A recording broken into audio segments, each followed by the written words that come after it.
बुनियाद अगर गहरी हो, जी हाँ, बुनियाद अगर गहरी हो तो आसमान भी छोटा पड़ जाएगा और बुनियाद अगर खोखली हो तो हर झोंके से डर लगता है, क्योंकि कोई भी हाई राइज तब तक खड़ा नहीं रह सकता जब तक उसकी बुनियाद मजबूत ना हो।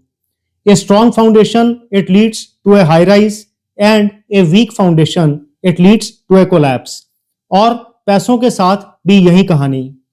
एक हाई सैलरी बिना बुनियाद के सिर्फ एक अधूरी इमारत। एक ऐसी सिचुएशन जहां दीवारें तो खड़ी कर ली पर जमीन अपनी नहीं। आज इंडिया में there is a very complex situation. लोग अच्छी सैलरी कमाते हैं, ब्रांडेड कपड़े, फॉरेन वेकेशंस, बड़ी गाड़ियां, लेकिन जब ही उनके बैंक बैलेंस देखो तो there is a complete silence. और ये कोई आइसोलेटेड स्टोरी नहीं, it is India's growing silent financial crisis. आज बिना हाइप, बिना शॉर्टकट ये समझेंगे the current situation and the way forward. मैं हूं Vishal Takiyar, your guide in the journey from confusion to clarity in the world of investment. अगर अभी तक आपने ये चैनल सब्सक्राइब नहीं किया तो रेगुलर वीडियोस पाने के लिए सब्सक्राइब कीजिए। कमेंट बॉक्स में फीडबैक जरूर दीजिएगा। सबसे पहले let's clear one thing, zero net worth का मतलब यह बिल्कुल नहीं कि आप गरीब हो। जीरो नेटवर्थ का मतलब कि आपके पास जो भी है किसी और के पैसे पे खड़ा है। Means majority of the assets they are on the EMI. ये सच है, आप अच्छी सैलरी कमाते हो लेकिन आपके एसेट्स कम और लायबिलिटी ज्यादा हैं। इनफैक्ट ये एक ऐसी सिचुएशन है कि you are working for the money but your money is not working for you. और यहीं से यहीं से प्रॉब्लम की शुरुआत होती है। मॉडर्न इकोनॉमिस्ट ने इस प्रॉब्लम को एक नया टर्म दिया है, Henry, HENRY, high earners not rich yet. मतलब वो लोग जो कमाते तो अच्छा हैं पर अभी तक अमीर नहीं बन पाए। इंडियन कॉन्टेक्स्ट में इसे समझते हैं। इंडिया में अगर आप सालाना 20 से 30 लाख कमाते हो तो टेक्निकली आप टॉप 5% अर्नर्स में आते हो। बट द प्रॉब्लम स्टेटमेंट, आपका इनकम तो टॉप 5% में है but net worth still average. Henry लोग दिखने में तो दुनिया को they look very well settled but from deep with in they are highly unsettled. The reason, उनके एसेट बनने से पहले ईएमआई बन जाती है। अच्छा कमाने के बावजूद उनका वेल्थ नहीं बन पाता। अब एक कॉमन इंडियन एग्जांपल लेते हैं। Name Rohit, city Bangalore, IT professional, salary 1,20,000 रुपया।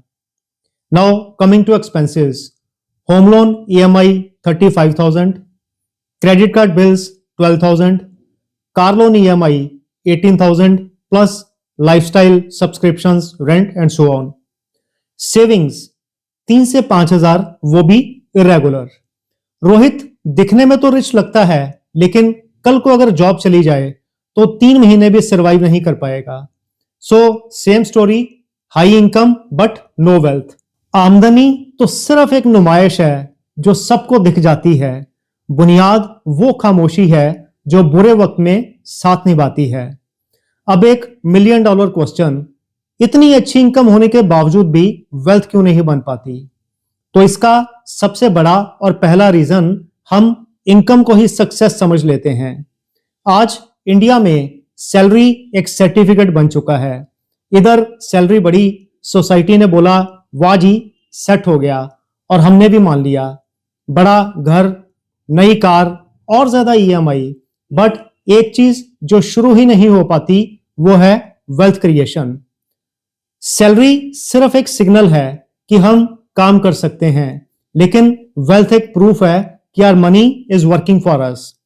याद रखिएगा, सैलरी स्टेटस देगी बट वेल्थ सिक्योरिटी देगी। लेकिन जब हम आंखें बंद करके सिर्फ स्टेटस के पीछे भागना शुरू कर देते हैं तो सिक्योरिटी कहीं बहुत पीछे छूट जाती है। जब सिर्फ इनकम को ही सक्सेस मान लिया जाए तो इसका अगला नेचुरल स्टेप होता है लाइफस्टाइल इन्फ्लेशन। लाइफस्टाइल इन्फ्लेशन ये इस कहानी का सबसे बड़ा विलन है, जो दिखाई नहीं देता बट क्वाइटली सारी वेल्थ को खा जाता है। इंडिया में यह पैटर्न बड़ा ही कॉमन है। इधर बोनस मिला नया आईफोन, इंक्रीमेंट मिला, गाड़ी अपग्रेड हो गई, प्रमोशन मिला, घर अपग्रेड हो गया। तो हर बढ़ती इनकम के साथ खर्चा अपग्रेड। प्रॉब्लम यह नहीं कि आप एंजॉय कर रहे हो, प्रॉब्लम यह है कि कुछ भी सिस्टमेटिकली फ्यूचर के लिए फाउंडेशन नहीं बन पा रहा। याद रखिए, लाइफस्टाइल इन्फ्लेशन कभी ओवरनाइट नहीं आता, ये धीरे धीरे आता है, इतनी धीरे कि हमें पता भी नहीं चलता। और जब तक हमें रियलाइज होता है, हमारी सारी की सारी इनकम लाइफस्टाइल का मेंटेनेंस कॉस्ट बन जाता है। Lifestyle is visible but wealth is invisible. इसीलिए ज्यादातर लोग दिखते तो सक्सेसफुल हैं बट फाइनेंशियली स्ट्रांग नहीं। और जब lifestyle inflation is out of control, उसके बाद एक और बहुत बड़ी मिस्टेक, इधर मार्केट गिरा, उधर इन्वेस्टिंग बंद और वेल्थ क्रिएशन का साइकिल ब्रेक। आज इंडिया में लाखों लोग ऐसे हैं जिनका मंथली सैलरी 1 से 2 लाख रुपया है। दिखने में to the world outside they are well settled, everything is going fine, लेकिन इन लोगों के केस में emergency fund zero, health insurance अधूरा, रिटायरमेंट प्लानिंग जो अभी शुरू ही नहीं हुआ, और अगर है तो बस नाम का। इन लोगों को हर वक्त किसी अनएक्सपेक्टेड इवेंट का एंजाइटी, और फिर एक दिन जिंदगी करवट लेती है, जॉब लॉस, मेडिकल अर्जेंसी, परिवार की कोई जिम्मेदारी, और सारी की सारी हाई इनकम हवा। याद रखिएगा, हाई इनकम आपको कंफर्टेबल बनाती है, जबकि फाइनेंशियल सिक्योरिटी आपको इंडिपेंडेंट बनाती है। और जब तक आपके पास सिक्योरिटी ना हो, अंदर की बेचैनी हमेशा बनी रहती है। अब मैं आपसे एक बिल्कुल अलग एग्जांपल शेयर करूंगा, और यह एग्जांपल कोई शोर वाला नहीं, खामोशी वाला है। Name Mahesh, government employ, salary लगभग 60,000 रुपया। कोई फ्लैशी लाइफस्टाइल नहीं, कोई सोशल मीडिया पर वेल्थ का डिस्प्ले नहीं।